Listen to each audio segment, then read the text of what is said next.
Bonjour, au sommaire de Panoramique, direction Fréquence 2 pour mieux nous imprégner des contours de Un truc de ouf. Cette production qui donne le tempo du début de soirée sur Fréquence 2. Éric Goré, journaliste reporter au service politique de RTI 1, sera face à la caméra dans quelques instants. Bienvenue à Panoramique. Un truc de ouf est la quotidienne qui donne le ton du début de soirée sur Fréquence 2. Ce talk show tenu par Yann Baou, qui s'est entouré de Chola la Panthère et de Dr Philo, est vraiment ouf. Adeline Kassi nous plonge dans l'univers de cette production vraiment ouf.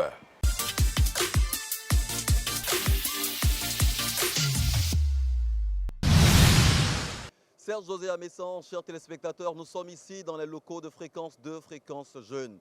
Et sur Fréquence 2, du lundi au jeudi, il y a un truc de ouf, oui, un truc de folie. Sur Fréquence 2, Yann Baou, Dr Philo et Chola la Panthère nous attendent dans les studios pour la suite. Veuillez nous suivre.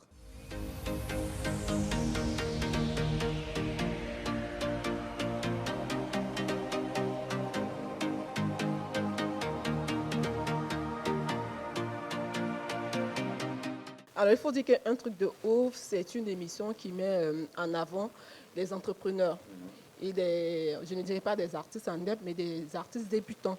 Donc, du lundi au mercredi, on reçoit que des entrepreneurs dans divers domaines. Et le jeudi, on fait la part belle à tous les artistes, les comédiens, les musiciens, tous ceux qui sont dans le corps artistique. On fait leur promotion. À côté de toi, il y a tes invités, justement, il y a Dr Philo. Oui, je suis là. Alors, est-ce que c'est exprès que ça a été fait de mettre un fou dans un truc de ouf? Non, c'est pas exprès. C'est un casting monstrueux qui a été fait, un casting monstrueux. Et donc, nous avons été délectés dans le tas. Et moi, c'était un immense bonheur de travailler avec cette charmante dame juste à côté. Qu'est-ce que tu fais à l'intérieur d'un truc de ouf? Je voudrais l'ovationner à l'intérieur. Non, mais je veux dire que je suis en quelque sorte le sniper. Ouais. Voilà, nous avons vous savez, elle a dit c'est des entrepreneurs, c'est des gens qu'il faut les faire sortir de leur domaine, puis ils viennent s'éclater. Il y a des gens, ils ne s'évadent pas. Ils passent tout leur temps à entreprendre. En fin de compte, eux-mêmes, ils sont surpris d'être entrepris. Alors nous nous invitons, comme l'a dit notre réalisatrice, que j'adore tant, c'est juste une confidence. Il n'y a pas que toi dans un truc de ouf, il y a également Chola qui est là. Chola la Panthère. Chola, comment tu arrives à fonctionner avec ce gars? Bon, il faut dire que dans la vraie vie, Philo, c'est mon super pote, on s'entend super bien, on est toujours ensemble, mais on fait toujours des histoires. Donc, j'arrive à le supporter dans l'émission, parce que bon, c'est Dr Philo. Hein. Mais vous co-animez justement un truc de ouf, ton rôle c'est quoi exactement dans l'émission? Eh bien, moi, je suis celle qui anime la plupart des rubriques, voilà, je suis celle qui a, on va dire, qui a beaucoup de directs, hein, voilà, qui va vraiment directement avec les invités. Voilà, j'ai pas la langue dans la poche, hein, tout le monde me connaît pour ça. Donc voilà, donc moi je suis celle qui vraiment dans l'émission pose des questions vraiment pertinentes et très directes aux invités. D'accord, on va voir ce que ça va donner à l'antenne tout à l'heure. Il y a Yann Baou également qui est avec nous. Yann Baou, toi tout le monde te connaît, c'est ça non? Si toi tu ne me connais pas, c'est que tu ne connais pas la Côte d'Ivoire. D'accord, tu es l'animatrice principale de l'émission, n'est-ce pas? Oui, par la grâce de Dieu, je suis le lead du programme Un truc de ouf sur Fréquence 2. Et comme Germaine Nio vous l'a dit à l'instant, Philo n'est pas fini de parler. Attends, tu parles là tout à l'heure, mon frère. Comme elle l'a dit à l'instant, on reçoit des invités avec qui on parle de leur parcours parce qu'on a pour objectif d'impacter ceux qui nous écoutent tous les jours, et on sait que c'est ça, hein, la radio, c'est bien de divertir, mais il faut également... C'est un truc de ouf, tu es trop sérieuse ici. Non, attends, en fait j'ai commencé doucement. Où je veux gâter, là tu veux gâter. Je n'ai pas aimé Adeline Kassi. Alors dis-moi, l'ambiance commence ici déjà, avant justement de cette... Elle est guérie, c'est là. Ici par exemple, avant d'aller au studio, là, on parle des invités, on parle de leur biographie et tout ça, on prépare les différents questionnaires, mais on mange aussi. Parce que vous voyez ce morceau de pain là, je vais... C'est qui? Ça c'est un pain, c'est qui ici? C'est le morceau de pain que je vais manger avant d'aller parler à la radio, parce qu'il faut prendre des pauses.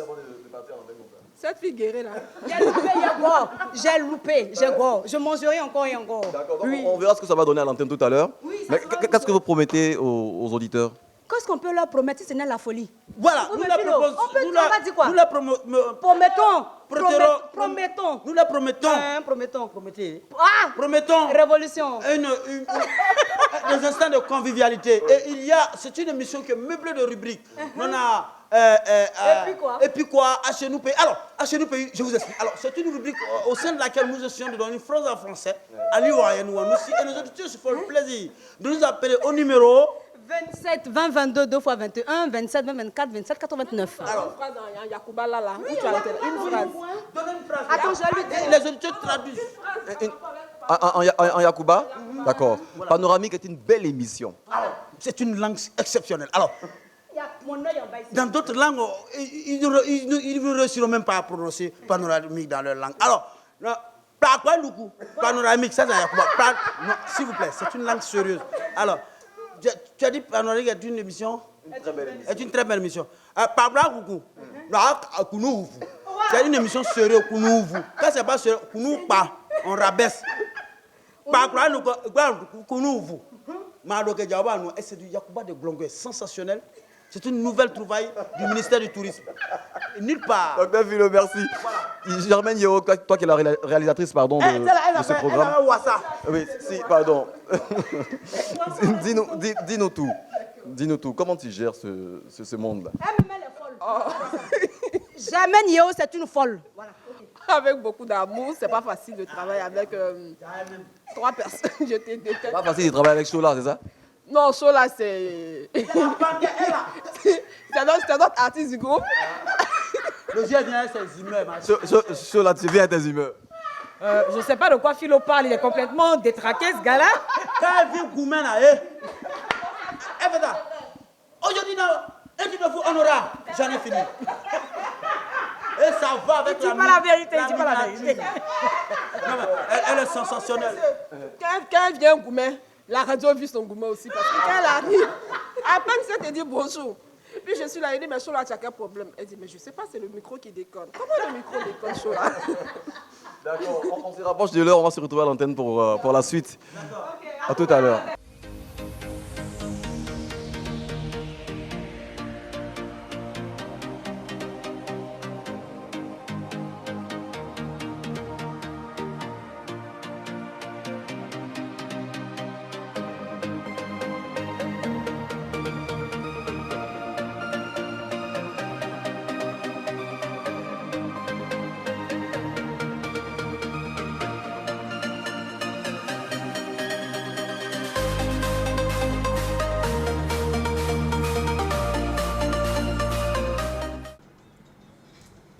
Attention.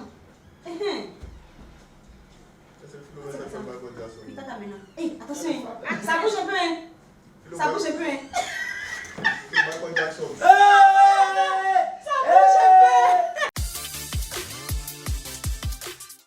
Journaliste reporter au service politique de RTI 1, Éric Goré est un chasseur à l'affût de l'information.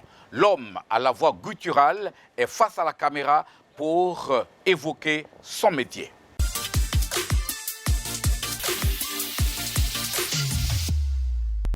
Le rôle du journaliste reporter, c'est d'aller être témoin des faits.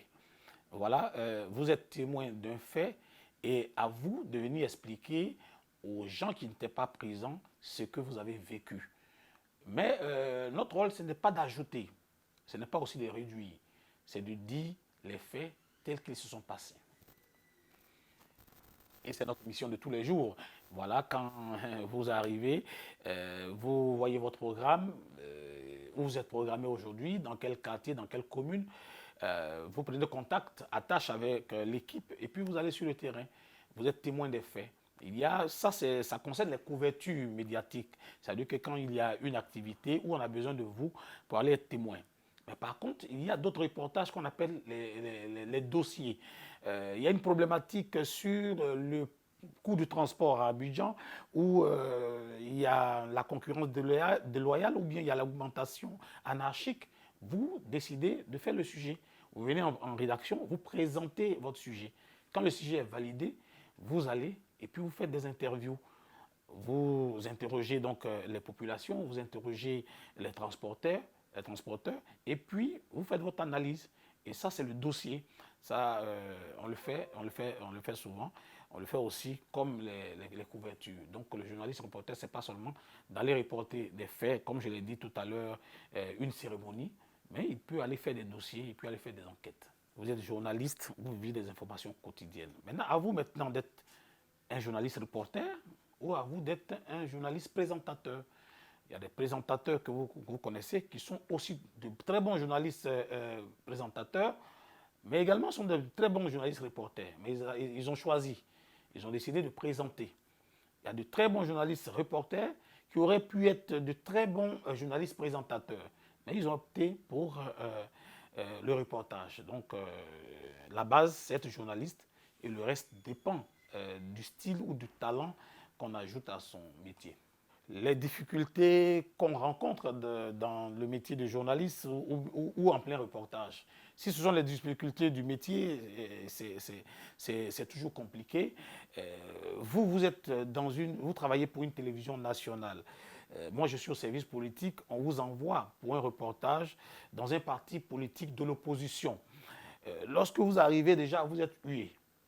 Vous êtes hué comme si peut-être que vous, en tant que média d'État, comme si vous êtes un média d'un parti, vous êtes hué, souvent même vous êtes agressé, vous êtes attaqué. Mais quand vous reviendrez à la rédaction, on vous demandera quel est le reportage que vous avez fait.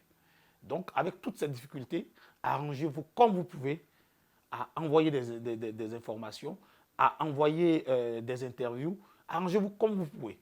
Vous n'allez pas, parce que les gens vous ont menacé, ranger vos bagages et puis fuir. Non. Même si vous fuyez, arrangez-vous à filmer. C'est un peu la difficulté. C'est-à-dire que le journaliste reporter n'a rien à voir avec l'émotion au risque de sa vie, à lui d'envoyer des images. Merci donc à tous ces jeunes qui veulent embrasser ce métier de journaliste.